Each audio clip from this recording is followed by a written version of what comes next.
इस वीडियो में हम न्याय के मूल सिद्धांतों के बारे में चर्चा करेंगे।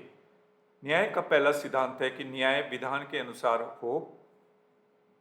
निर्णय करते समय ये देखा जाना आवश्यक है कि वास्तविक न्याय का उद्देश्य पूर्ण हुआ है कि नहीं। न्याय विधान के अनुसार तथा वास्तविक होना चाहिए। इसमें जो भी निर्णय पंचायत लेती है वो एज पर रूल होना चाहिए। जो कानून जो बोलता है उसके अनुसार वो सही होना चाहिए। दूसरा न्याय का सिद्धांत है कि न्याय प्रदान करने में विलंब ना हो। न्याय शीघ्र होना चाहिए। यदि न्याय प्रदान करने में देरी हो जाए तो उसका वास्तविक उद्देश्य ही नष्ट हो जाता है, यानी justice delayed is justice denied. इसमें कहा गया है कि पंचायतों को न्यायिक शक्तियां इसलिए दी गई है कि लोगों को, स्थानीय लोगों को सुलभ न्याय प्राप्त हो सके और जल्दी न्याय प्राप्त हो सके। पंचायती राज नियम नियम 59 में ये प्रावधान है कि पंचायत जो है किसी मुकदमे का फैसला जो है 3 माह के अंदर अंदर करती है। यदि मुकदमे में किसी कारणवश देरी होती है तो उसमें उन कारणों को दर्शाना होगा जिसके कारण जो है इस मुकदमे में फैसला देने में देरी हुई है। न्याय का तीसरा सिद्धांत है कि न्याय उतावलेपन में ना हो, यानी कि hurried justice is worried justice. न्याय शीघ्र होना चाहिए। इसका अर्थ यह कदापि नहीं है कि न्याय जल्दबाजी में किया जाए जिससे किसी पक्ष को अनावश्यक रूप से हानि पहुंचे।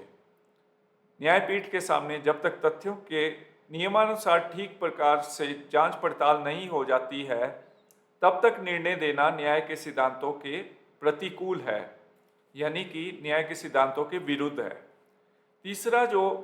चौथा जो न्याय का सिद्धांत है कि विधान से अनभिज्ञता कोई युक्ति नहीं, यानी ignorance of law is no excuse. यदि कोई व्यक्ति अपराध करके यह कहे कि उसे उस अपराध का कोई कानून मालूम नहीं था, न्याय के सिद्धांत के अनुसार उसकी कोई मान्यता नहीं है, अर्थात कानून की अनभिज्ञता के लिए क्षमा नहीं है। अगला न्याय का सिद्धांत है कि संदेह का लाभ अभियुक्त को दिया जाए। न्याय के मुख्य सिद्धांत है कि भले ही अपराधी छूट जाए परंतु निरपराधी को दंड ना दिया जाए। इसलिए न्यायपीठ को चाहिए कि निर्णय करते बार यदि शक हो जाए कि वास्तव में अभियुक्त से अपराध हुआ है या नहीं तो संदेह का लाभ अभियुक्त को दिया जाना चाहिए। इसमें यह भी कहा गया है कि यदि अभियुक्त के खिलाफ पर्याप्त सबूत नहीं है तो उसे छोड़ना ही उचित होगा, क्योंकि संदेह का लाभ जो है अभियुक्त को दिया जाता है। इसका अगला सिद्धांत है अभियुक्त की आर्थिक स्थिति के अनुसार दंड होना चाहिए। दंड ऐसा न हो कि अभियुक्त उससे बर्बाद हो जाए। दंड की मात्रा अपराध को देखते हुए निर्धारित करनी चाहिए। दंड का यह उद्देश्य होता है कि अभियुक्त को इस बात का ज्ञान हो जाए कि उसने अपराध किया है, जिसे वह भविष्य में ना दोहराए और अपने जीवन को सुधार ले।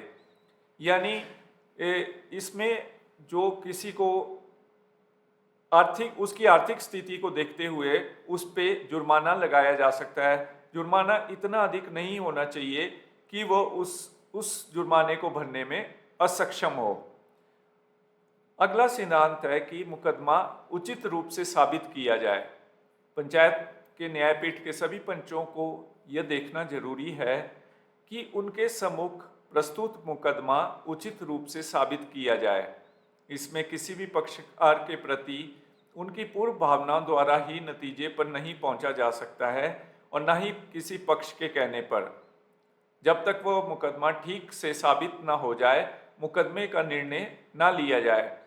यानी कि यदि किसी पंचायत में कोई अभियुक्त जो है वो पहले शराब पीता है या शराबी रहा हो तो उसके खिलाफ उसकी पूर्व भावना से कि ये शराबी है, ये तो ऐसा काम कर सकता है, उसके खिलाफ कोई एक पूर्व भावनाओं से ग्रसित होकर पंचायत को निर्णय नहीं लेना चाहिए, परंतु उनको तथ्यों पर विचार करना चाहिए और उसके बाद ही किसी मुकदमे का फैसला या निर्णय लिया जाना चाहिए।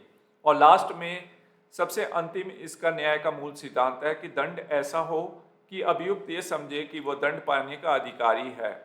न्यायपीठ के समस्त पंच इस विवेक से काम ले कि अभियोगी और अभियुक्त या किसी पक्षकार को ऐसा एहसास न हो कि उनके साथ अन्याय हुआ है।